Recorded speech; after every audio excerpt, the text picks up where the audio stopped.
السلام علیکم ورحمۃ اللہ وبرکاتہ۔ بسم اللہ الرحمن الرحیم۔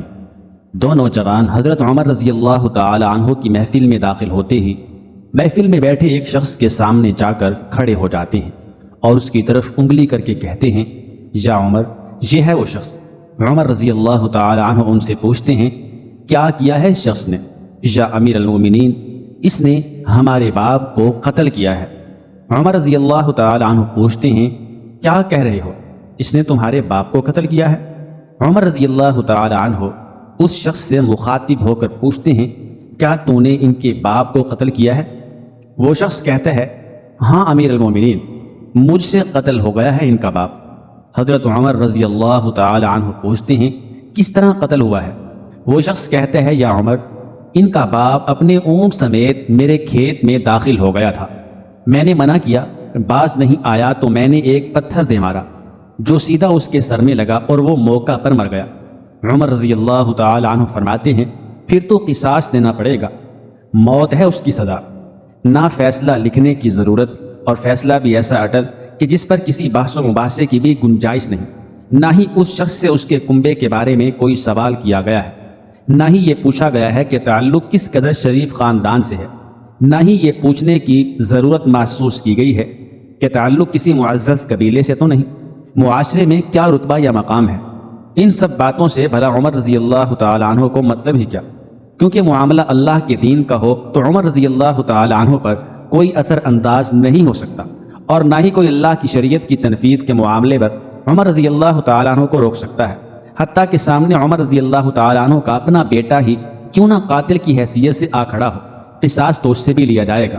وہ شخص کہتا ہے، اے امیر المومنین، اس کے نام پر جس کے حکم سے یہ زمین و آسمان قائم کھڑے ہیں، مجھے صحرا میں واپس اپنی بیوی بچوں کے پاس جانے دیجیے تاکہ میں ان کو بتاؤں کہ میں قتل کر دیا جاؤں گا، ان کا اللہ اور میرے سوا کوئی آسرا نہیں ہے، میں اس کے بعد واپس آ جاؤں گا۔ عمر رضی اللہ تعالی عنہ فرماتے ہیں، کون تیری ضمانت دے گا کہ تو صحرا میں جا کر واپس بھی آ جائے گا؟ مجمع پر ایک خاموشی چھا جاتی ہے، کوئی بھی تو ایسا نہیں ہے جو اس کا نام تک بھی جانتا ہو، اس کے قبیلے، خیمے یا گھر وغیرہ کے بارے میں جاننے کا معاملہ تو بعد کی بات ہے، کون ضمانت دے اس کی؟ کیا یہ 10 درہم کے ادھار یا زمین کے ٹکڑے یا کسی اونٹ کے سودے کی ضمانت کا معاملہ ہے؟ ادھر تو ایک گردن کی ضمانت دینے کی بات ہے جسے تلوار سے اڑا دیا جانا ہے، اور کوئی بھی تو ایسا نہیں ہے جو اللہ کی شریعت کی تنفیذ کے معاملے پر عمر رضی اللہ تعالی عنہ سے اعتراض کرے یا پھر اس شخص کی سفارش کے لیے ہی کھڑا ہو جائے، اور کوئی ہو بھی نہیں سکتا جو سفارشی بننے کی سوچ سکے۔ محفل میں موجود صحابہ پر ایک خاموشی سی چھا گئی ہے۔ اس صورتحال سے خود عمر رضی اللہ تعالی عنہ بھی متاثر ہیں، کیونکہ اس شخص کی حالت نے سب کو ہی حیرت میں ڈال کر رکھ دیا ہے۔ کیا اس شخص کو واقعی قصاص کے طور پر قتل کر دیا جائے اور اس کے بچے بھوکوں مرنے کے لیے چھوڑ دیے جائیں، یا پھر اس کو بغیر ضمانتی کے واپس جانے دیا جائے؟ واپس نہ آیا تو مقتول کا خون رائے کہاں جائے گا؟ خود عمر رضی اللہ تعالی عنہ بھی سر جھکائے افسردہ بیٹھے ہیں۔ اس صورتحال پر سر اٹھا کر التجا بھری نظروں سے نوجوانوں کی طرف دیکھتے ہیں، معاف کر دو اس شخص کو۔ نوجوان اپنا آخری فیصلہ بغیر کسی جھجک کے سنا دیتے ہیں، نہیں امیر المومنین، جو ہمارے باپ کو قتل کرے اس کو چھوڑ دیں، یہ تو ہو ہی نہیں سکتا۔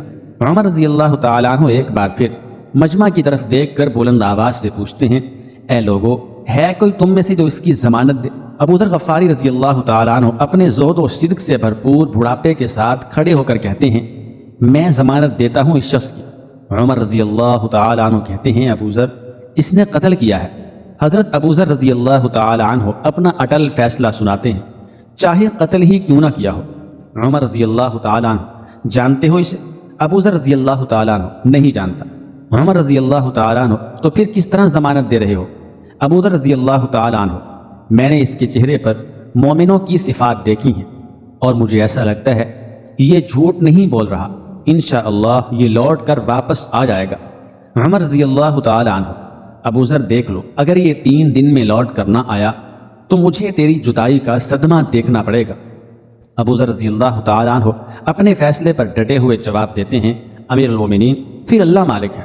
عمر رضی اللہ تعالی عنہ سے 3 دن کی مہلت پا کر وہ شخص رخصت ہو جاتا ہے، کچھ ضروری تیاریوں کے لیے، بیوی بچوں کو الوداع کہنے، اپنے بعد ان کے لیے کوئی راہ دیکھنے اور پھر اس کے بعد قصاص کی ادائیگی کے لیے قتل کیے جانے کی غرض سے لوٹ کر واپس آنے کے لیے، اور پھر 3 راتوں کے بعد عمر رضی اللہ تعالیٰ عنہ بھلا کیسے اس امر کو بھلا پاتے؟ انہوں نے تو ایک ایک لمحہ گن کر کاٹا تھا۔ عصر کے وقت شہر میں الصلاۃ جامعہ کی منادی پھر جاتی ہے۔ نوجوان اپنے باپ کا قصاص لینے کے لیے بے چین اور لوگوں کا مجمع اللہ کی شریعت کی تنفیذ دیکھنے کے لیے جمع ہو چکا ہے۔ ابو ذر رضی اللہ تعالیٰ عنہ بھی تشریف لاتے ہیں اور آ کر عمر رضی اللہ تعالیٰ عنہ کے سامنے بیٹھ جاتے ہیں۔ عمر رضی اللہ تعالیٰ عنہ سوال کرتے ہیں، کدھر ہے وہ آدمی؟ ابو ذر غفاری رضی اللہ تعالیٰ عنہ مختصر جواب دیتے ہیں، مجھے کوئی پتہ نہیں ہے یا امیر المومنین۔ ابو ذر رضی اللہ تعالیٰ عنہ آسمان کی طرف دیکھتے ہیں جدھر سورج ڈوبنے کی جلدی میں معمول سے زیادہ تیزی کے ساتھ جاتا دکھائی دے رہا ہے۔ محفل میں ہو کا عالم ہے، اللہ کے سوا کوئی نہیں جانتا کہ آج کیا ہونے جا رہا ہے۔ یہ سچ ہے کہ ابو ذر رضی اللہ تعالیٰ عنہ عمر رضی اللہ تعالیٰ عنہ کے دل میں بستے ہیں۔ عمر رضی اللہ تعالیٰ عنہ سے ان کے جسم کا ٹکڑا مانگیں تو عمر رضی اللہ تعالیٰ عنہ دیر نہ کریں، کاٹ کر ابو ذر رضی اللہ تعالیٰ عنہ کے حوالے کر دیں۔ لیکن ادھر معاملہ شریعت کا ہے، اللہ کے احکامات کی بجا آوری کا ہے، کوئی کھیل تماشا نہیں ہونے جا رہا، نہ ہی کسی کی حیثیت یا صلاحیت کی پیمائش ہو رہی ہے، حالات و واقعات کے مطابق نہیں، اور نہ ہی زمان و مکان کو بیچ میں لایا جانا ہے۔ قاتل نہیں آتا تو ضامن کی گردن جاتی نظر آ رہی ہے۔ مغرب سے چند لحظات پہلے وہ شخص آ جاتا ہے۔ بے ساختہ حضرت عمر رضی اللہ تعالی عنہ کے منہ سے اللہ اکبر کی صدا نکلتی ہے، ساتھ ہی مجمع بھی اللہ اکبر کا ایک بھرپور نعرہ لگاتا ہے۔ عمر رضی اللہ تعالی عنہ اس شخص سے مخاطب ہو کر کہتے ہیں، اے شخص، اگر تو لوٹ کر نہ بھی آتا تو ہم نے تیرا کیا کر لینا تھا؟ نہ ہی تو کوئی تیرا گھر جانتا تھا اور نہ ہی کوئی تیرا پتہ جانتا تھا۔ وہ بولا، امیر المومنین، اللہ کی قسم بات آپ کی نہیں ہے، بات اس ذات کی ہے جو سب ظاہر و پوشیدہ کے بارے میں جانتا ہے۔ دیکھ لیجیے، میں آ گیا ہوں اپنے بچوں کو پرندوں کے چوزوں کی طرح صحرا میں تنہا چھوڑ کر، جدھر نہ درخت کا سایہ ہے اور نہ ہی پانی کا نام و نشان۔ میں قتل کر دیے جانے کے لیے حاضر ہوں۔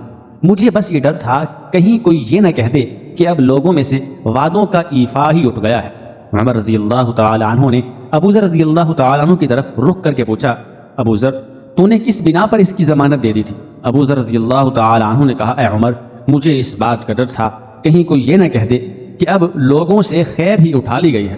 حضرت عمر رضی اللہ تعالی عنہ نے ایک لمحے کے لیے توقف کیا اور پھر ان دونوں جوانوں سے پوچھا کہ کیا کہتے ہو؟ نوجوانوں نے، جن کا باپ فوت ہوا تھا، روتے ہوئے کہا، اے امیر المومنین، ہم اس کی صداقت کی وجہ سے، سچائی کی وجہ سے اسے معاف کرتے ہیں۔ ہمیں اس بات کا ڈر ہے کہ کہیں کوئی یہ نہ کہہ دے کہ اب لوگوں میں عفو اور درگزر ہی اٹھا لیا گیا ہے۔ عمر رضی اللہ تعالی عنہ اللہ اکبر پکار اٹھے اور آنسو ان کی داڑھی کو تر کرتے نیچے گرنے لگے۔